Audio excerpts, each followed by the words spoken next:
നമ്മുടെ president Trump വിചാരിച്ചതുകൊണ്ട് അമേരിക്കയിലെ tech Stokes അടിപൊളി താഴെ വീണ് കിടപ്പുണ്ട്.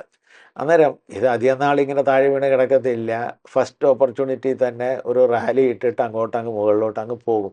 പക്ഷേ അതിന് മുമ്പായിട്ട് ഈ ടെക് സ്റ്റോക്സ് വാങ്ങിക്കൂട്ടാനുള്ള ഒരു ചാൻസ് നമുക്ക് കിട്ടിക്കഴിഞ്ഞാൽ നമ്മൾ അത് പരിഗണിക്കണ്ടേ? അതുകൊണ്ട് ഞാനൊരു പുതിയ ഐഡിയ പറഞ്ഞു തരാം. അത് നിങ്ങൾക്ക് American stock exchange demat account ഒന്നും വേണമെന്നില്ല. ഇന്ത്യയിലെ ഡിമാറ്റ് അക്കൗണ്ടിൽ കൊണ്ട് തന്നെ നമുക്ക് മിറായ് അസറ്റ് എന്ന് പറഞ്ഞ ഒരു മ്യൂച്വൽ ഫണ്ട് കമ്പനിയുണ്ട്. അതിൻ്റെ ETF ഉണ്ട് MA FANG. അന്നേരം ഈ FANG ഇൻഡെക്സിൽ ഡയറക്റ്റ്ലി അവർ ഇൻവെസ്റ്റ് ചെയ്തിട്ടാണ് ഈ ETF വെച്ചിരിക്കുന്നത്. അന്നേരം അത് പൊങ്ങിപ്പോകുമ്പോൾ നമ്മുടെ ഇൻഡെക്സും അല്ലെങ്കിൽ ETF കൂടെ അതുപോലെ അങ്ങ് പൊങ്ങിപ്പോകും. ഈ FANG ഇൻഡെക്സ് എന്ന് വെച്ച് കഴിഞ്ഞാൽ അമേരിക്കയിലെ ടെക് സ്റ്റോക്സിൻ്റെ കമ്പനിയുടെ പേരാണ്. ഫേസ്ബുക്ക്, ആമസോൺ, നെറ്റ്ഫ്ലിക്സ്, ഗൂഗിളിൻ്റെ ഒരു ഷോർട്ടായിട്ടാണ്. പക്ഷേ വേറെ കമ്പനീസും ഉണ്ട്. Apple, Nvidia, Broadcom, Microsoft, Tesla ഇങ്ങനെയൊക്കെയുള്ള കമ്പനിയും കൂടെ അതിനകത്ത് ഉണ്ട്. അന്നേരം ഈ കമ്പനീസൊക്കെ നല്ലപോലെ അങ്ങ് മുകളിലോട്ട് പൊങ്ങിപ്പോകും.